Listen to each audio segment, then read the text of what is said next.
Abra sua Bíblia em Daniel e vamos no primeiro capítulo, no primeiro verso. Daniel 1, ou melhor, no verso 8. Primeiro capítulo, no verso 8. Daniel 1, verso 8.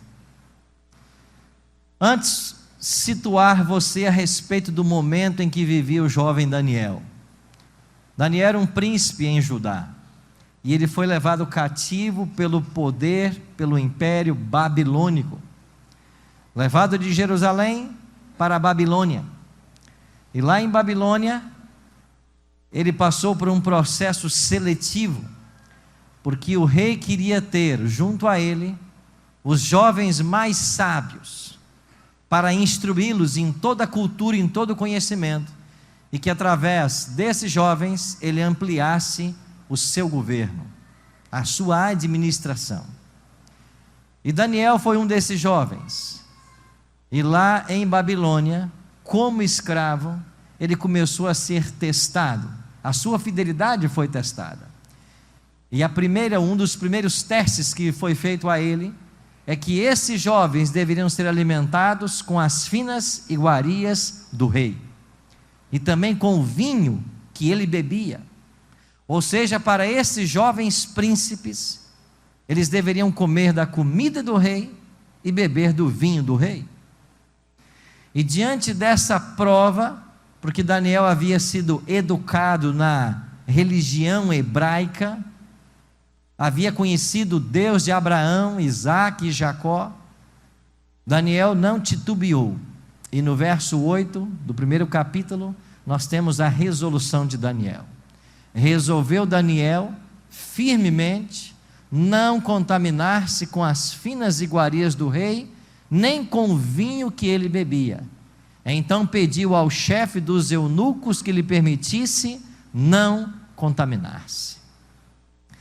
O primeiro teste que lhe sobreveio envolvia a questão do apetite. Interessante, né? Quando você abre a sua Bíblia em Gênesis capítulo 3, e o diabo se aproxima para seduzir Eva, ele também seduz Eva no pecado do apetite. Um belo fruto, de bela aparência e parecia agradável ao paladar. Se você vai para o início do Novo Testamento, e lá no Evangelho de Mateus, você encontra Cristo sendo tentado no deserto. E qual é a primeira tentação que Cristo enfrenta? A tentação do apetite. O diabo disse para ele: se tu és Deus, transforme estas pedras em pães e coma. O diabo sabe que ele tem alcançado grandes vitórias através da tentação do apetite. E não foi diferente com esses jovens hebreus cativos em Babilônia. Só que Daniel, que era fiel ao seu Deus, ele tomou no coração uma decisão de servir fielmente e de ouvir os conselhos da palavra. E ele não se contaminou. Qual foi o resultado? Porque ele permaneceu fiel, Deus recompensou Daniel e deu a ele uma posição de presidente, naquela mesma região onde outrora ele fora um escravo. Você sabe que eu e você também somos tentados hoje na mesma tentação? E eu arrisco em dizer que quando hoje a gente pega um carrinho de compra e entra dentro de um supermercado, e você passeia ali pelas gôndolas em busca do seu alimento, eu arrisco em dizer que ali 90% do que estão nas prateleiras não servem como alimento. Não servem como alimento. E você sabe por quê que essa é uma estratégia diabólica?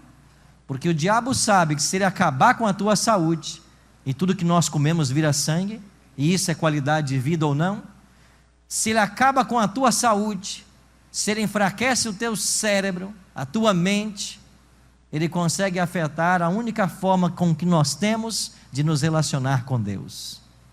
A gente ouve a voz de Deus, é na consciência. É por isso que nos ambientes nossos de estudo da Bíblia, a gente tem sempre um ambiente agradável, silencioso, para que a informação possa chegar da forma correta. E outro dia eu vi uma frase que eu achei muito interessante. Alguém disse assim: O diabo fala no barulho, Deus fala no silêncio. O diabo fala no barulho.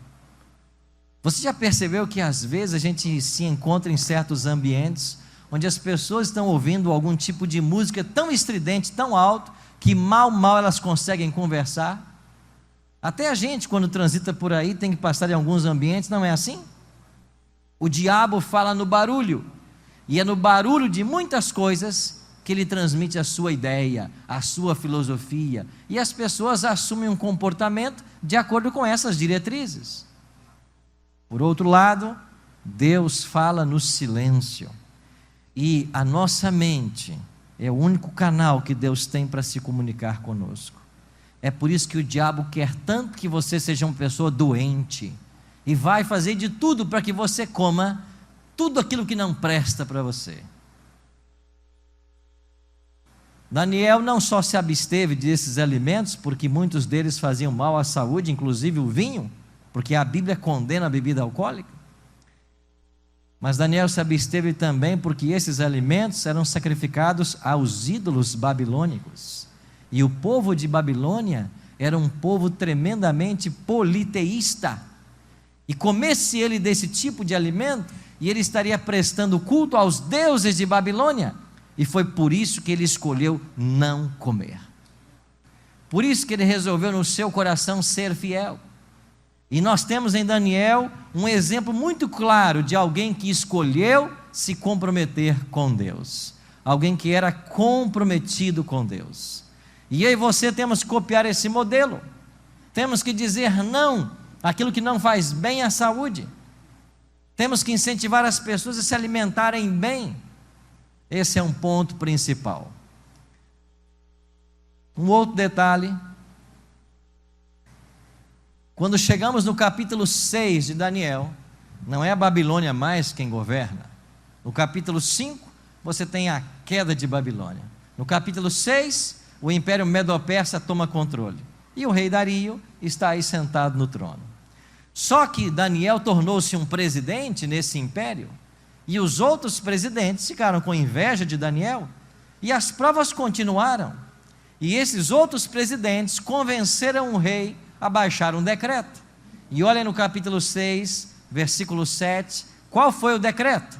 O texto diz: todos os presidentes do reino, os prefeitos e sátrapas, conselheiros e governadores, concordaram em que o rei estabeleça um decreto e faça firme o interdito que todo homem que, por espaço de 30 dias, fizer petição a qualquer Deus ou a qualquer homem, e não a ti, ó rei, seja lançado aonde? Na cova dos leões. Interessante que o texto começa dizendo: todos os presidentes. Como todos? Daniel nem sabia da história, ele era também um presidente. Eles não envolveram a ele. E por que não envolveram? Porque eles tinham inveja de Daniel, tinham ódio de Daniel, e eles haviam até aberto uma CPI para investigar a vida de Daniel. E depois que a CPI fez todas as investigações necessárias, depois que a Lava Jato esgotou suas possibilidades, chegou o relatório: não tem nada nesse homem, nós não encontramos nada que possa condená-lo. Então eles tiveram uma ideia: então vamos atacar a sua religião, vamos levar o rei a baixar um decreto onde ninguém possa adorar outro Deus senão a ti, ó rei. E eles colocaram o rei Dario na posição de um Deus. Isso agradou muito Dario, né? E ele logo assinou o decreto. Mas assim que ele assinou, e Daniel ficou sabendo, é claro que Daniel entendeu que tratava-se de uma grande ameaça à sua religião, mas mesmo assim Daniel não mudou os seus hábitos. E a Bíblia declara que 3 vezes por dia Daniel se punha em oração, com o rosto voltado para a cidade de Jerusalém. E então os presidentes testemunharam, porque ele não mudou o seu estilo de vida, ele não deixou de adorar a Deus por causa desse decreto, e eles correram para o rei Dario e disseram: olha, o presidente Daniel não faz caso do teu decreto, ele não está seguindo a tua orientação, e nós temos então que cumprir a lei dos medos e dos persas, que não muda. ele tem que ser lançado na cova dos leões. Só que o rei Dario conhecia Daniel, ele havia se apegado a Daniel, e ele trabalhou aquele dia inteiro para tentar salvar Daniel, mas quando deu o final do dia, ele percebeu que nada ele podia fazer, e então ele fez cumprir seu decreto. E você desde pequenininho conhece a história. O que aconteceu? Daniel foi para onde? Na cova dos leões. E aí na cova dos leões aconteceu um milagre. Deus protegeu a vida do seu servo fiel. De madrugada ainda o rei Dario veio até a cova e fez uma pergunta. A gente consegue perceber o tom da voz de Dario na leitura do texto bíblico, quando Dario diz assim: Daniel, porventura o Deus a quem você serve teve misericórdia de você e poupou sua vida dos leões? Será que isso aconteceu? E lá de dentro da cova, Daniel diz assim: ó rei, vive para sempre. E quando o rei Dario ouviu a voz de Daniel, imagino que o seu coração tenha se alegrado sobremaneira. E aí, então Daniel disse assim: olha rei, Deus poupou minha vida, ele enviou um anjo, e o anjo tapou a boca dos leões. Sabe por quê? Porque eu não fiz nenhum mal contra o Senhor, e nem contra ele. Eu não pequei contra o meu Deus, e também não pequei contra você. Eu não fiz nenhum mal contra você. E a história continua dizendo que o rei com alegria tirou Daniel de dentro da cova e trouxe aqueles idealizadores do decreto e os lançou na cova. E sabe o que diz a Escritura Sagrada aqui? Que eles não haviam chegado no fundo da cova e os leões já haviam alcançado a eles, e eles foram engolidos pelos leões. Sabe por quê? Porque esse é o resultado de se brincar com Deus verdadeiro. E Daniel foi mais uma vez governar com mais autoridade ainda, porque fora fiel ao seu Deus e não aceitou um decreto que pudesse separá-lo do Deus verdadeiro. Você conhece uma história de alguém mais comprometido na Bíblia? Alguém que tinha esse compromisso com Deus? E eu sou apaixonado pelo livro de Daniel, por todas as histórias que aí são contadas. E Ellen G. White, no livro Parábola de Jesus, na página 192, escreveu assim: somente pela fidelidade nas coisas pequenas é que a alma pode ser qualificada para agir com fidelidade sob responsabilidades maiores. Em meio de uma nação de idólatras, Daniel deveria representar o caráter de Deus. E como se tornou ele apto para uma posição de tanta confiança e honra? Foi a fidelidade nas minúcias que lhe deu integridade a vida toda. Honrava a Deus nos menores deveres e o Senhor com ele cooperava. Jesus não disse isso no Novo Testamento? Aquele que é fiel no pouco, também será fiel no muito. Essa é uma lógica dos céus. E se eu e você queremos ser pessoas comprometidas com Deus, isso começa nos mínimos deveres do dia a dia. Isso começa nas pequenas coisas. E nós temos que nos habituar a esta fidelidade, porque se nós aprendermos a ser fiéis, comprometidos nas mínimas coisas, nós seremos capacitados a ser nas grandes. E por que Daniel esteve disposto, mesmo arriscando a vida, a permanecer fiel ao seu Deus?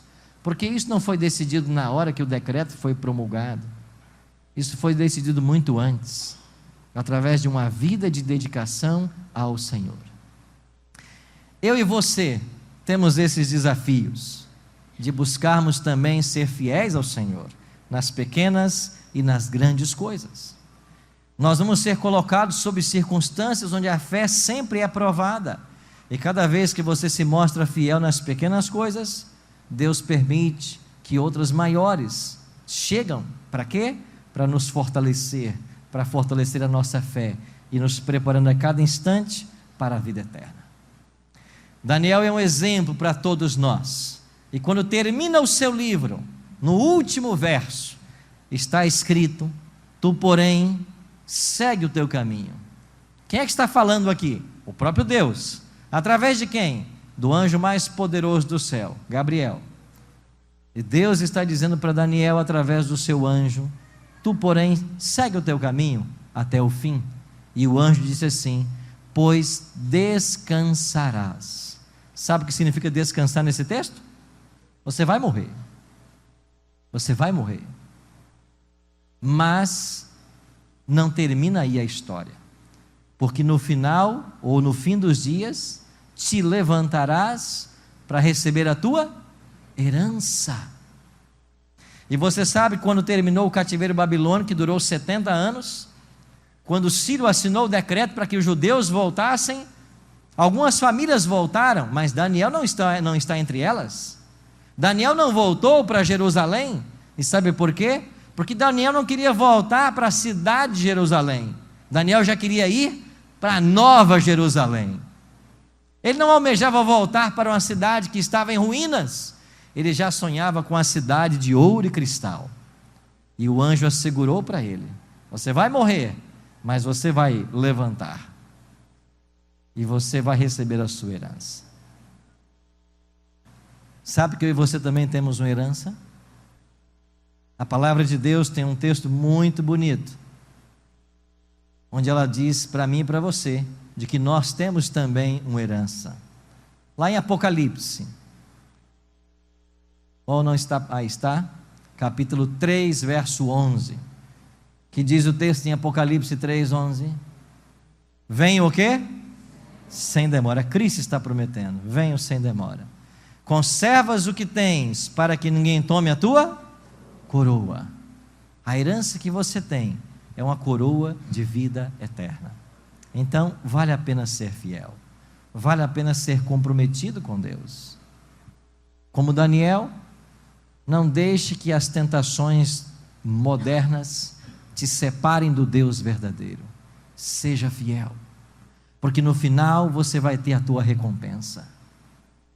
Se você estiver sendo tentado hoje, lembre-se das promessas divinas e guarda a tua coroa, para que ninguém a roube. Se você está sendo tentado, como Daniel, a comer de coisas que o cristão não deve comer, à luz da Bíblia, seja fiel. Se você está sendo tentado a beber coisas que a Bíblia condena, se no grupinho de jovens te ridicularizam, seja fiel, a tua recompensa é grande. Se você está sendo tentado a navegar por sites que um cristão nunca deveria navegar, seja fiel, a sua recompensa será grande. Se você está sendo tentado por um namorado ou por uma namorada a ter relações sexuais pré-maritais, seja fiel, a sua recompensa será grande. Se você está sendo tentado, se você está sendo tentada por uma outra pessoa que não é teu esposo ou tua esposa a ter relações sexuais, seja fiel, é grande a tua recompensa. Se você está sendo tentado a reter aquilo que não é seu, como dízimos e ofertas, e às vezes nos envolvemos em circunstâncias onde achamos que não é possível, seja fiel, é grande a sua recompensa. Não importa o tamanho da tentação, seja fiel, porque a sua recompensa é grande. E lembre-se, eu e você temos uma coroa nos aguardando, uma coroa de vida eterna. Os desbravadores nos campuris costumam ter uma prova que eles chamam de diretor de ferro. Alguém aqui é desbravador no auditório? Já foi? Nós temos vários, né? Você que está em casa nos assistindo, na igreja, tem desbravador aí? Com certeza tem. Eu estava num campuri, alguns anos atrás, e eu coordenava essa prova de diretor de ferro. E num paredão estavam perfilados todos os diretores de clube do estado do Espírito Santo. E eu estava dirigindo a prova com um amigo que marcava o tempo para mim. Um por um, os diretores foram fazendo a prova. Em que consistia a prova nesse Campuri? Um apito era dado e a pessoa tinha que sair da linha de largada e ele andava primeiro por uma escada que fora colocada no chão. Ele tinha que pisar degrau por degrau na escada, depois ele subia, andava por uma falsada baiana, 2 cordas suspensas no ar, depois ele pegava uma corda e ele subia uma altura, mais ou menos da altura desse auditório, passava por cima de um galho de uma árvore, descia pelo outro lado, rastejava debaixo de um arame, e para ajudar os diretores colocaram um pouco de resto de comida ali. Eu acho que é para deslizar mais fácil, né? Talvez seja isso. E lá no final ele pulava dentro de um pneu. E quando ele passava dentro do pneu, o seu tempo era marcado. Quem fizesse a prova em menos tempo, seria o melhor diretor de clubes do estado. Um por um foram vindo. E eles foram fazendo a prova, até que eu chamei o próximo concorrente, Erci Cordeiro de Oliveira. Quem é esse garoto? É meu irmão. E ele foi fazer a prova. Eu me aproximei dele, eu disse: nem assim eu chamo. O melhor tempo até agora está acima dos 2 minutos e meio. Mas você é o melhor diretor de clube que esse estado tem. Então você não me faça com mais de 2. E ele foi para o início da prova. O meu colega estava ali com o cronômetro, e eu disse: marca o tempo. E eu apitei, e meu irmão começou. E eu queria que ele ganhasse o prêmio. Por quê? Porque é meu irmão? Claro, também, mas não só por isso. Ele fora recentemente pai de gêmeos, e eu peguei um dinheiro e dei para ele e disse: olha, você está com a ideia de levar os recém-nascidos para o Campuri? Então toma esse dinheiro e compra uma barraca, para você receber bem tua família lá. Ele disse: está bem. O que ele fez? Ele pagou a inscrição de quem não tinha dinheiro para ir no Campuri, e não comprou a barraca, pagou para os garotos. Chegamos no Campuri, eu estava com 2 clubes do meu distrito, e as cozinheiras do clube dele não foram. E eu disse: venha fazer as refeições com o meu. Ele disse: não, nós somos bravadores. E eu ia lá meio-dia, estava ele cozinhando, e ensinando os garotos a cozinhar, a ser gente na vida, a ser independente. Às vezes, embaixo de um escaldante sol que fez aquele Campuri, ele estava ensinando ordem unida e também evoluções para os garotos. Você sabe que meu irmão até se matriculou numa universidade federal só para aperfeiçoar a física, para cuidar desses garotos?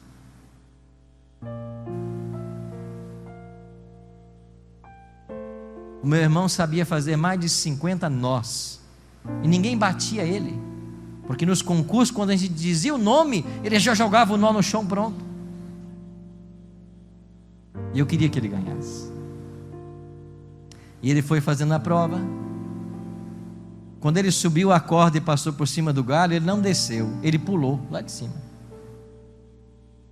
Ele rastejou debaixo ali daquele arame farpado, se sujou de lama, comida, e quando ele pulou o último pneu, eu perguntei para o meu amigo: qual foi o tempo dele? 1 minuto e 20 segundos. 1 minuto e 20. Isso é um recorde. E eu estava com o meu uniforme de gala, mas eu fui até ele, dei um abraço, me sujei todo de lama e de comida, e disse: parabéns, que você é o melhor diretor que esse estado tem. Agora vá tomar seu banho, vai.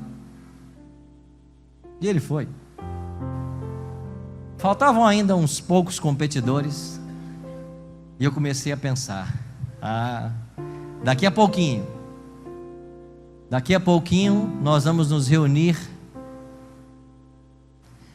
E milhares de desbravadores vão estar ali, reunidos.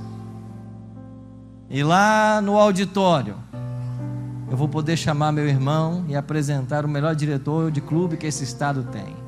E eu quero ter o privilégio de botar no peito dele uma medalha. Enquanto eu sonhava, o meu colega do tempo se aproximou e disse: pastor Arilton, o senhor está vendo aquele rapaz lá que vai ser o próximo competidor? E eu olhei, era um garoto magrinho, ele estava cheio de carvão no rosto, parecia um ninja. Eu disse: eu não conheço ele. Ele disse assim: pastor, esse rapaz que vai competir agora aí é quem prepara essa prova para a associação. Ele é o especialista. Ele ganha todo ano. Ele nunca perdeu essa prova. Ele que monta a prova. Eu disse: sai de perto, faz o seu trabalho, marca o tempo, é o seu negócio, não é? E eu apitei, e esse garoto começou a fazer também um circuito. Andou pela escada, pela falsa da baiana, subiu o galho, pulou lá de cima também, rastejou por entre os arames, e quando ele pulou o último obstáculo, que era um pneu, eu perguntei para o rapaz do tempo assim: qual foi o tempo dele? Ele disse assim: 1 minuto e 16 segundos. 16? Ele foi mais rápido que o meu irmão, 4 segundos. Eu olhei para o final da linha, ele todo sujo de lama e miserável. Roubou o troféu do meu irmão. É claro que não tenho nada contra esse rapaz.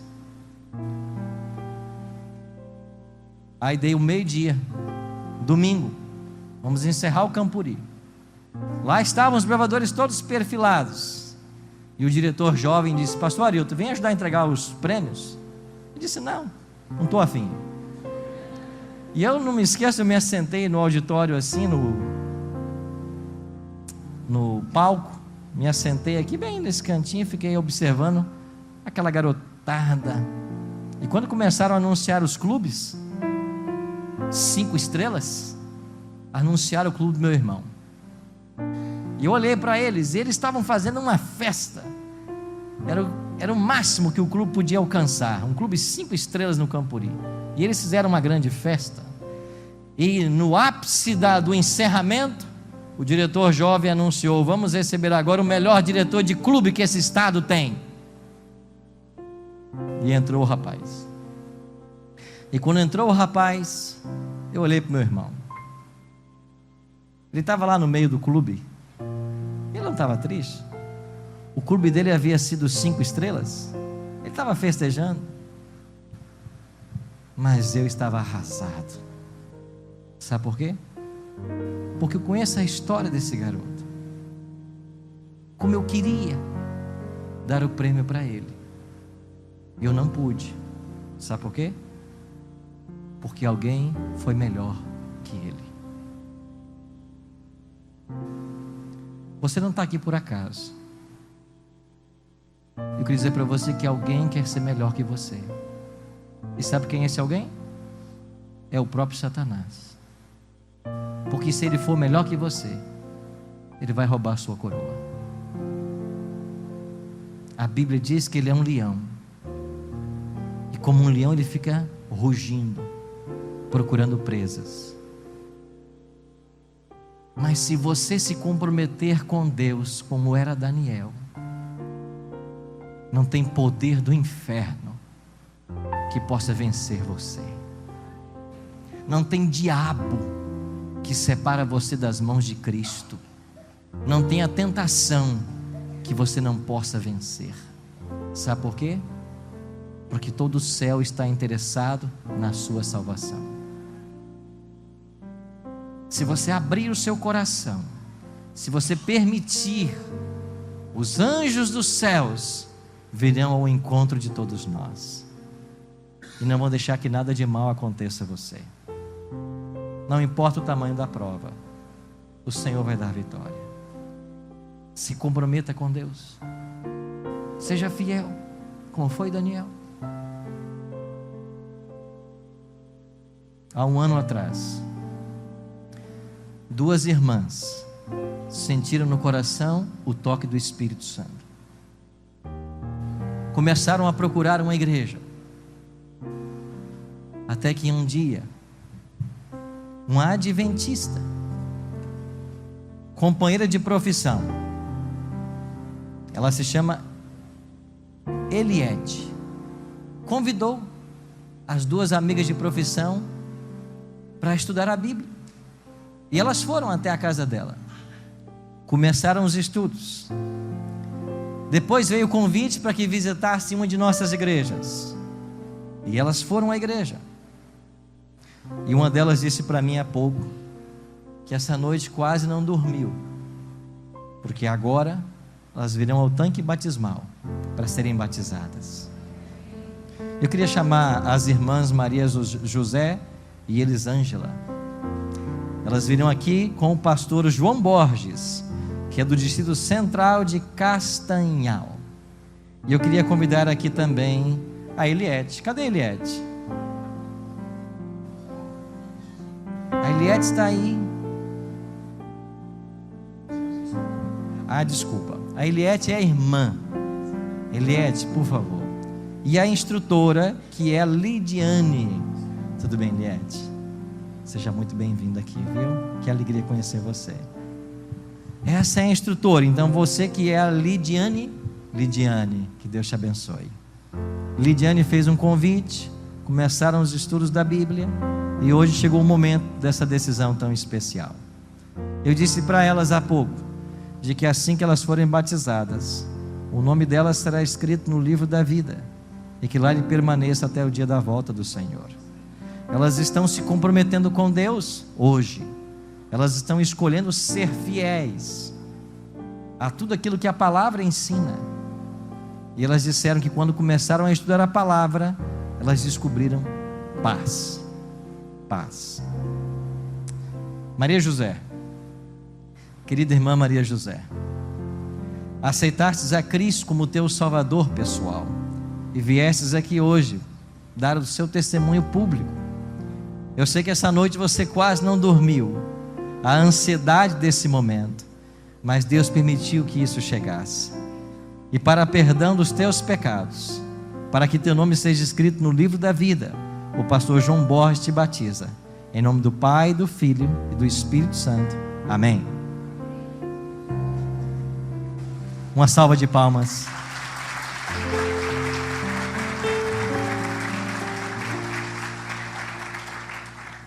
Elisângela, você falou também a respeito da paz que o seu coração encontrou ao tomar a sua decisão por Cristo.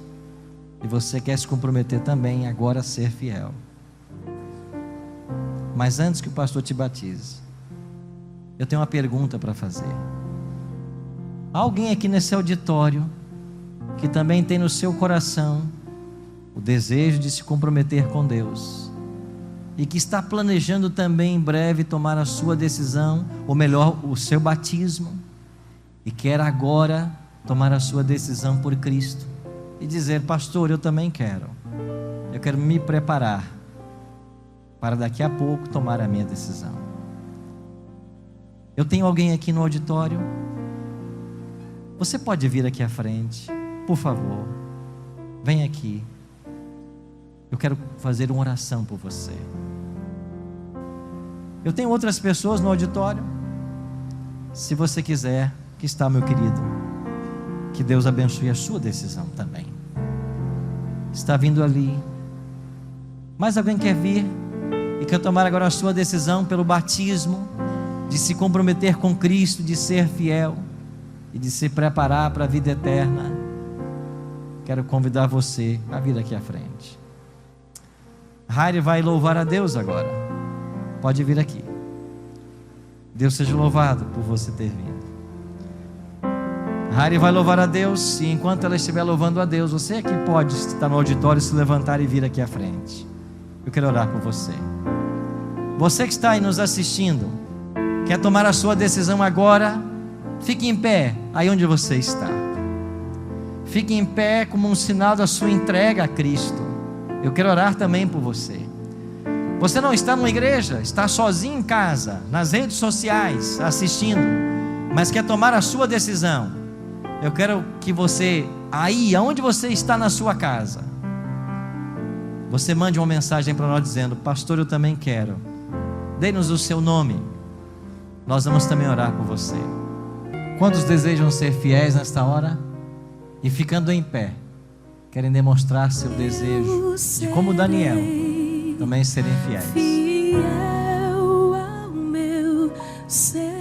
Deus seja louvado que vocês vieram aqui à frente. Que o Senhor fortaleça cada um de vocês nessa decisão. Há uma bênção especial para todos nós.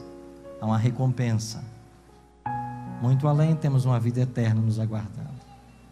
Vale a pena ser fiel. Você que está em casa nos assistindo, dentro de uma de nossas igrejas, parabéns por sua decisão, por se comprometer com Deus e ser fiel. Eu queria orar por você agora. Pai Santo, ajuda-nos a sermos fiéis, como foi Daniel. Tu sabes as provações que enfrentamos, Tu sabes nossas lutas diárias, e quanto precisamos da Tua ajuda e da Tua bênção. Por isso que Teu Espírito Santo seja derramado sobre todos nós, e que a vitória nos seja assegurada, em nome de Cristo. É em nome dele que nós oramos, hoje e sempre. Amém.